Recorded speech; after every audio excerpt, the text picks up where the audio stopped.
If the name Oprah Winfrey conjures up images of tearful confessions, soulful interviews, and a benevolent queen gifting audiences free cars and spiritual healing, Joe Rogan and Megyn Kelly are here to flip that vision on its head. In a brutally honest takedown aired for the world to see, the two media firebrands didn't come armed with gossip or scandal. They came with receipts, clarity, and a flamethrower of truth that scorched every layer of Oprah's carefully crafted empire. What they exposed wasn't just a talk show host's inconsistencies, it was a multi-decade illusion wrapped in lavender-scented candles and emotional manipulation. Rogan opened the floodgates, calling out what many have whispered about for years.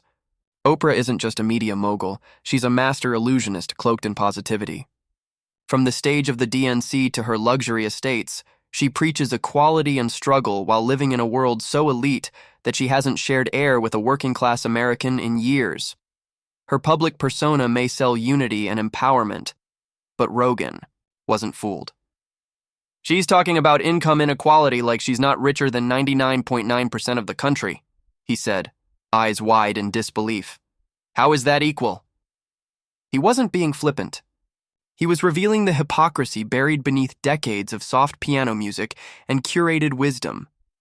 Megyn Kelly, meanwhile, approached like a surgeon, precise, controlled, and utterly devastating. I used to love Oprah, she confessed, but now I realize I was being spoon-fed propaganda. For Kelly, the betrayal wasn't personal, it was cultural. Oprah wasn't just a voice in media. She shaped the emotional vocabulary of America. And along the way, she blurred the line between enlightenment and sales pitch. When she platformed pseudo-scientific nonsense like The Secret, it wasn't just questionable, it was dangerous. They took turns tearing apart the empire brick by brick. Rogan mocked the absurdity of manifestation culture, recalling friends who truly believed they could become astronauts or millionaires simply by gluing magazine clippings to a vision board. This isn't how the world works, he said. But for Oprah, it didn't matter. The Secret sold over 20 million copies, convincing countless people that thinking happy thoughts could cure cancer or erase debt. Rogan, blunt as ever, called it what it was, a high-functioning con game with glitter, and Oprah's sins didn't end with The Secret. Rogan reminded viewers of Dr. Oz, her hand-picked protege who went from recommending raspberry ketones as miracle weight loss pills to launching a failed Senate campaign. "This is your guy?" Rogan asked, practically laughing at the absurdity.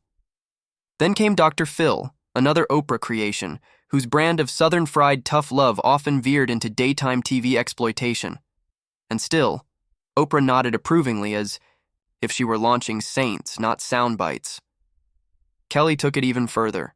She recalled Oprah's infamous post-Leaving Neverland interview, an hour-long special following the Michael Jackson documentary that reeked more of personal agenda than journalism. Oprah didn't ask the hard questions. She didn't confront the inconsistencies in the accuser's stories. She didn't offer balance. As a journalist, it was a complete fail, Kelly said. She didn't even try. And that, more than anything, drove home their point. Oprah doesn't report. She directs. Every word, every pause, every tear is engineered for maximum emotional return. And when the facts get in the way, they're left on the cutting room floor. The same pattern, repeated with Meghan Markle. Oprah offered her a soft couch, dim lighting, and an entire primetime slot to make explosive claims, many of which were never fact-checked or followed up on. She didn't press her, Kelly said flatly. She just nodded along. In the hands of Oprah, serious allegations became bedtime stories. Emotion replaced investigation. Empathy replaced evidence. Then came the latest chapter in Oprah's ever-evolving persona, her pivot to weight loss drugs. After decades of promoting body positivity, Oprah, now a spokesperson for Weight Watchers, started endorsing Ozempic-like products. The message? You're perfect just the way you are, until you can afford this new drug. Kelly rolled her eyes. Did she find self-love or a better sponsor? The contradiction wasn't just tone-deaf, it was insulting. Rogan couldn't believe the level of spin. One moment Oprah is barefoot in a meadow preaching about inner peace. The next, she's selling 5-figure wellness retreats that amount to glorified group therapy with cucumber water. Is this growth or just Oscar-worthy marketing? He asked. It was rhetorical. Everyone already knew the answer. And that's the brilliance of the takedown. Rogan and Kelly didn't need to shout. They didn't need to shock. They simply peeled back the layers of spiritual salesmanship, brand manipulation, and curated victimhood to reveal the truth.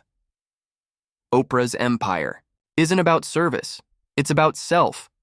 Her transformation from Chicago talk show host to global guru has come at a steep price: authenticity. In Kelly's words, she's no longer the Oprah we fell in love with. She's an elite billionaire trying to scrub the record of facts.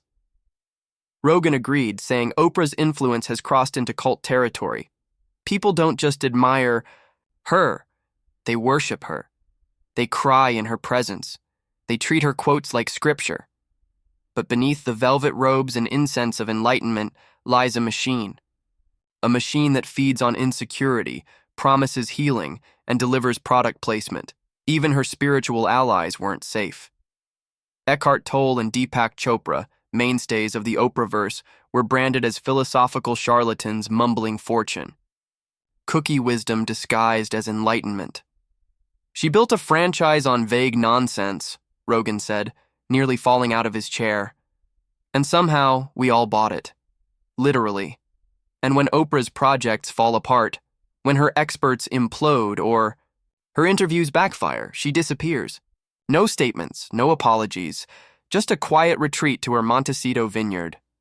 That's not leadership, Rogan argued. That's evasion. It's strategic silence wrapped in designer robes and essential oils. And the media, afraid of touching the untouchable, has let her get away with it for decades. Until now. This wasn't just a roast. This was an exorcism of illusion. Oprah, Rogan, and Kelly argued, is not the oracle she pretends to be.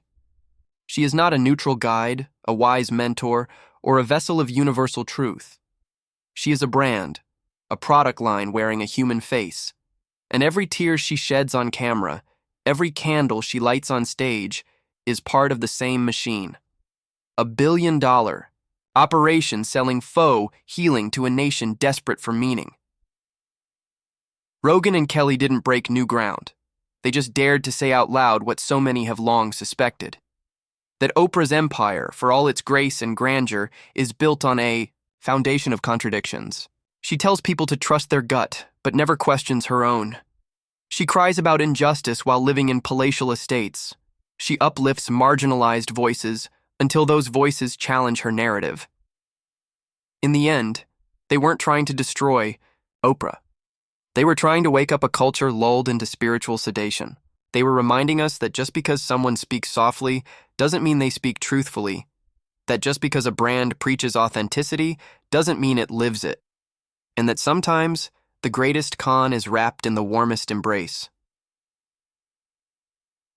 So, the next time you see Oprah sitting cross-legged in a field talking about intention and gratitude, ask yourself, is this healing or just high-end performance art with a price tag?